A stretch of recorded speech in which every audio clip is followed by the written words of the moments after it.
नमस्ते। चलिए बिना किसी देरी के आज के इस बेहद दिलचस्प साहित्यिक विश्लेषण में गोता लगाते हैं। आज हम एक बहुत ही शानदार सफर तय करने वाले हैं, हिंदी कविता के जरिए मानव चेतना के विकास का सफर। हम देखेंगे कि कैसे सदियों के दौरान हमारी सोच, हमारा समाज और कविता के विषय बिल्कुल बदलते चले गए। आज की हमारी रूपरेखा कुछ इस तरह है। हम 6 मुख्य पड़ावों से गुजरेंगे। पहला, प्रारंभिक आध्यात्मिक काव्यधारा, फिर रीतिकालीन कला और श्रृंगार, उसके बाद नवजागरण और राष्ट्रीय चेतना, फिर छायावाद, प्रगतिवाद और प्रयोगवाद, और आखिर में नई कविता का यथार्थ। तो प्राचीन आध्यात्म से लेकर आधुनिक इंसान की उलझी हुई दुनिया तक का ये सफर रहने वाला है। ये सामने जो चित्र है ना, ये पूरे ऐतिहासिक परिदृश्य को एक साथ समेटे हुए है। सदियों से बदलती काव्य परंपराएं, अलग अलग युग, सब कुछ एक ही जगह। इसे देखकर ही समझ आ जाता है कि हमारे विचारों और भावनाओं का दायरा वाकई कितना विशाल रहा है। तो शुरुआत करते हैं हमारे पहले पड़ाव से, प्रारंभिक आध्यात्मिक काव्यधारा। सबसे पहले नजर ईश्वर और अध्यात्म की ओर, जो इस शुरुआती युग के लिए एक बहुत ही शांत और श्रद्धामय माहौल तैयार करता है। अब यहाँ जैन, सिद्ध और नाथ साहित्य के अलग अलग आध्यात्मिक रास्तों की एक साथ तुलना देखना सच में बहुत दिलचस्प है। देखिए, जहां जैन साहित्य में कथाओं और चरित्र निर्माण पर सबसे ज्यादा जोर दिया गया है, वहीं सिद्ध साहित्य गुरु की महिमा और अष्टांग योग को सबसे ऊपर रखता है। और दूसरी तरफ नाथ साहित्य को देखें तो वहां नारी का त्याग, इंद्रिय संयम और हठयोग पर बहुत ज्यादा बल दिया गया है। तीनों के रास्ते बिल्कुल अलग। सिद्ध साहित्य की बात हो और उलट बांसी का जिक्र ना हो, ऐसा तो हो ही नहीं सकता। ये एक कमाल की तकनीक है। इसमें गहरे आध्यात्मिक सच को बताने के लिए जानबूझकर विरोधाभासों यानी उल्टी सीधी लगने वाली बातों का सहारा लिया जाता है। सीधी बात को ऐसे घुमाकर कहना कि उसकी असली गहराई एकदम से दिमाग में उतर जाए। सोचने का बिल्कुल नया नजरिया। चलिए अब दूसरे युग की तरफ मुड़ते हैं, रीतिकालीन कला और श्रृंगार। देखते हैं कि कैसे कविता की दुनिया मंदिरों से निकलकर सीधे राज दरबारों की चकाचौंध में पहुंच गई। इस दौर में ना कला और बारीकियों पर बहुत जोर था। यहाँ लक्षण ग्रंथ लिखे गए, मतलब ऐसे ग्रंथ जो कविता रचने के पक्के नियम और व्याकरण तय करते थे। अध्यात्म तो जैसे पीछे ही छूट गया। हर तरफ बस श्रृंगार रस, विलासिता और हद से ज्यादा बढ़ा चढ़ाकर किए गए वर्णनों का ही बोलबाला था। सच कहें तो इस युग की कविताओं में राष्ट्रीयता या देश प्रेम की कोई जगह नहीं थी। और फिर आता है हमारा तीसरा पड़ाव, नवजागरण और राष्ट्रीय चेतना।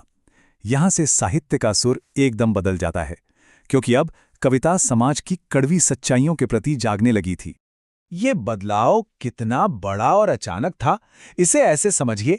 एक तरफ रीतिकाल का वो आत्मकेंद्रित विलासी जीवन जहां देश की कोई फिक्र नहीं, और दूसरी तरफ भारतेंदु युग, एकदम से स्वदेश प्रेम की भावना और समाज की बुराइयों के खिलाफ एक जबरदस्त लहर उठ खड़ी होती है, बिल्कुल एक यूटर्न की तरह। फिर आया द्विवेदी युग, जिसने इन विचारों को एक ठोस आकार दिया। इस दौरान देशभक्ति और समाज सुधार की भावना तो और मजबूत हुई ही, साथ ही अपनी सांस्कृतिक धरोहर को बचाए रखने पर भी जोर दिया गया। और हां, इसी समय खड़ी बोली साहित्य का बहुत व्यवस्थित तरीके से विकास हुआ। यहां हमारी चेतना में जो विकास हुआ वो सच में हैरान करने वाला है। जरा सोचिए, सदियों पहले नाथ साहित्य में नारी का त्याग एक कड़ा नियम था, है ना? लेकिन इस नव जागरण काल यानी द्विवेदी युग तक आते आते उसकी जगह नारी के प्रति सम्मान ने ले ली। हमारी सामाजिक सोच में ये एक बहुत बहुत बड़ा बदलाव था। इसके बाद हम प्रवेश करते हैं चौथे हिस्से में, छायावाद, व्यक्तिकता और प्रगति। यहां से साहित्य का फोकस बाहर से हटकर इंसान के अंदर की दुनिया की तरफ मुड़ जाता है। छायावाद में सब कुछ बहुत व्यक्तिगत हो गया। समाज की जगह व्यक्ति ने ले ली।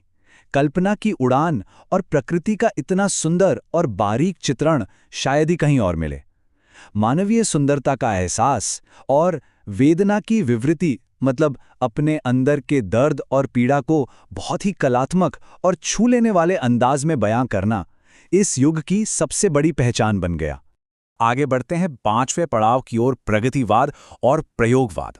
साहित्य का यह सफर अब एक बहुत ही विद्रोही और तीखे विश्लेषण वाले दौर में पहुंचने वाला है। प्रगतिवाद ने तो जैसे साहित्य में एक धमाका ही कर दिया। इसमें कड़ा सामाजिक यथार्थवाद था। कविता अब सिर्फ पढ़ने की चीज नहीं, बल्कि क्रांति का एक हथियार बन गई थी। मार्क्सवादी विचारधारा, पूंजीवाद का कड़ा विरोध, शोषण करने वालों से खुली नफरत और मजदूरों के प्रति गहरी सहानुभूति। यहां तक कि बौद्धिक तर्कों के आधार पर नास्तिकता को भी बढ़ावा दिया गया, बिल्कुल बेबाक और निडर। अब इस दिलचस्प बदलाव को देखिए। द्विवेदी युग में जहां नारी के प्रति एक आदर्शवादी सम्मान की भावना थी, प्रगतिवाद में आते आते वो नजरिया बिल्कुल बदल गया। यहां नारी को एक यथार्थवादी दृष्टि से देखा गया। कोई कल्पना नहीं, कोई ढोंग नहीं, बस जो समाज की एकदम जमीनी हकीकत थी उसे बिना किसी लाग लपेट के सामने रख दिया गया। तो फिर जैसे ही हम प्रयोगवाद में आते हैं, एक चीज जो सबसे ज्यादा हावी दिखती है वो है अतिशय बौद्धिकता, मतलब भावनाओं या रोमांस से ज्यादा दिमाग और लॉजिक का इस्तेमाल, हर चीज का बहुत ही गहरा मानसिक विश्लेषण। प्रयोगवाद ने पुराने सारे नियम कानून और उपमान तोड़कर रख दिए। नई भाषा, नया शिल्प, नए उपमान, हर चीज में कुछ नया प्रयोग। इसका सबसे बड़ा मकसद था आधुनिक मध्य वर्ग की जो हताशा, कुंठा और निराशा थी, उसकी बिल्कुल सच्ची और सटीक तस्वीर पेश करना। जो महसूस किया वही बेबाकी से लिख दिया। और अब हम पहुंचते हैं अपने आखिरी पड़ाव पर, नई कविता का यथार्थ। ये आधुनिक युग है जो काफी गंभीर और सोचने पर मजबूर करने वाला है, क्योंकि यहाँ साहित्य पूरी तरह से आज के इंसान के मनोविज्ञान का आईना बन चुका है। इस दौर की कविता में जो बात एकदम से चुभती है वो है इसका खुलापन। ये कविताएं आज की जिंदगी के तनाव, गुस्से और कड़वे यथार्थ को बिना किसी फिल्टर के सामने रखती हैं। सच को सुंदर बनाने की या उसे छुपाने की कोई कोशिश नहीं की गई है। अब कविता इंसान के सबसे गहरे और उलझे हुए सवालों तक पहुंच गई है।